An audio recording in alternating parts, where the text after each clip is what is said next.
Hi everyone, I'm Lizzie Buchan, political editor of The Mirror, and thanks very much for your speech, Ed. I'm sorry to blindside you, but while you were speaking, Andy Burnham confirmed that he's going to throw his hat into the ring for the Gorton by-election. Can I just get your reaction to that? Look, I'm one of Keir's biggest allies. I'm one of his oldest friends in politics, and my view about this is Keir needs the best possible team serving under him in Parliament. And I think Andy has done an outstanding job in Greater Manchester. I think he'll be a massive asset in Parliament. So my view on this is that I very much hope that the local party will have the option of picking Andy as the candidate.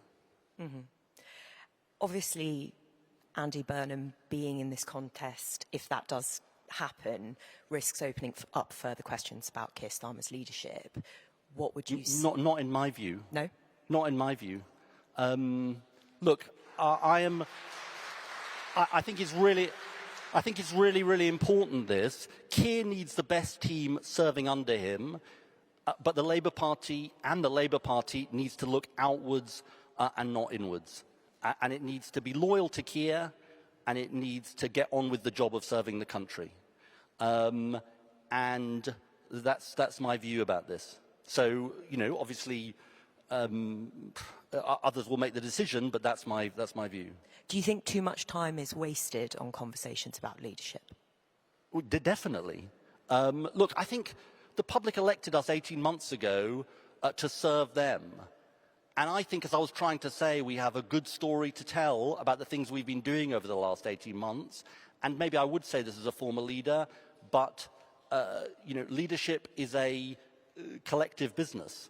And we all have a duty to support Keir and do our bit to tell that story about what Labour is doing. That's certainly what I'm trying to do in my own area. Do you think Andy Burnham should be allowed, if he wants, to run for this seat, or do you think the NEC should block him, and you are part of the NEC? Well, thanks. Thanks, Aisha, for going straight in with that tackle. We're short on time. Yeah. Well, look, you're absolutely right. I'm the MP for the next door seat. I live right next door to that constituency. It's one that I know really, really well. And the absolute last thing that I want to see for my city and for the Labour Party is that we lose that by-election and we let Reform, or actually the Greens, maybe more likely, get a foothold into my city or into a northern city, which they've not yet done before. And as you say, I think this by-election is potentially going to be a really consequential by-election, maybe depending on who stands for the other parties and how it plays out, maybe the most consequential by-election of this Parliament. And in that context, you know, I always want to see the very best candidate, the person that can most help Labour win in that very difficult by-election. I want to see the best candidates come forward and be able to come forward to help us win. He's got to make up his own mind what he wants to do, and he's got till 5 o'clock today to do that. But let me just echo what you say. I mean, Andy Burnham is incredibly popular in my part of the world. He is an incredibly popular politician because he is really changing our city for the better and delivering on those Labour values. And I think we should all come together and really celebrate where Labour's doing some great work. So it should be up to Andy and the local members who will select their candidate. And our members are very discerning and they're good at making their own mind up. But let's get ourselves off to the best possible start for winning this by-election and then going on to do well in these big elections in May, because winning elections is about how we will build up that momentum. It's about how we will show that we're changing the country for the better, and we've got to do everything we can to make sure that we win. So, Wes, I promise I'm going to ask you lots of questions about health policy, but I believe there's a certain Northwest by-election looming over this. No. Is there? I hadn't heard anything about it or who's standing, so this is great. Great way to start the conversation. So we'll get this out of the way. Do you think Andy Burnham should be allowed to stand for Parliament if he wants to? This is a decision for the party, not for the cabinet, and I've been told in no uncertain terms that is my answer to the question. So that is my answer to the question. Look, it's a really critical by-election.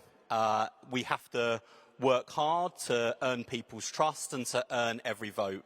We want the best possible candidate for that by-election to join what is already a strong parliamentary Labour Party.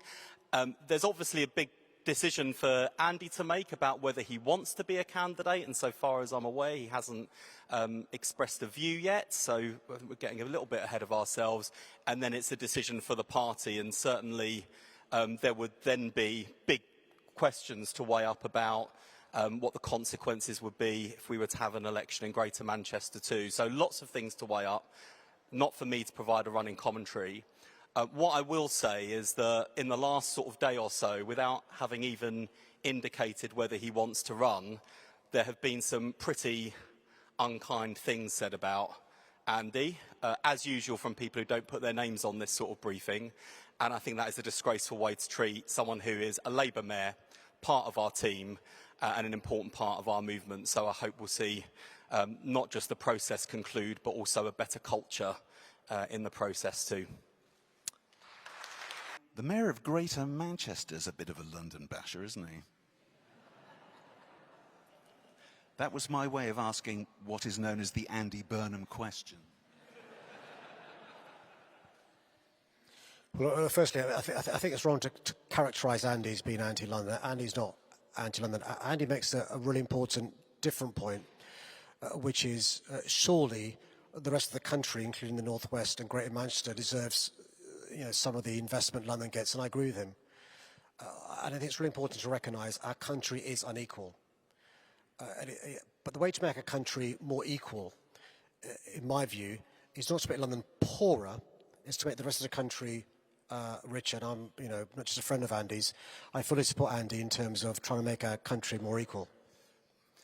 Do you think the Labour Party would be strengthened by the return of Andy Burnham to the House of Commons?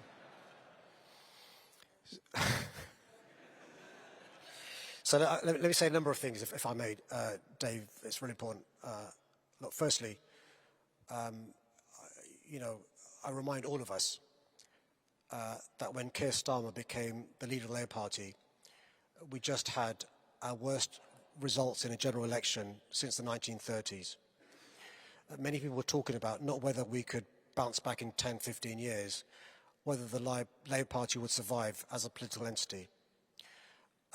What Keir Starmer's managed to do, and I've known Keir for more than 30 years, is not just make us into a decent opposition. Within one term, the Labour Party won a general election with a record landslide victory. That's the difference Keir Starmer has made.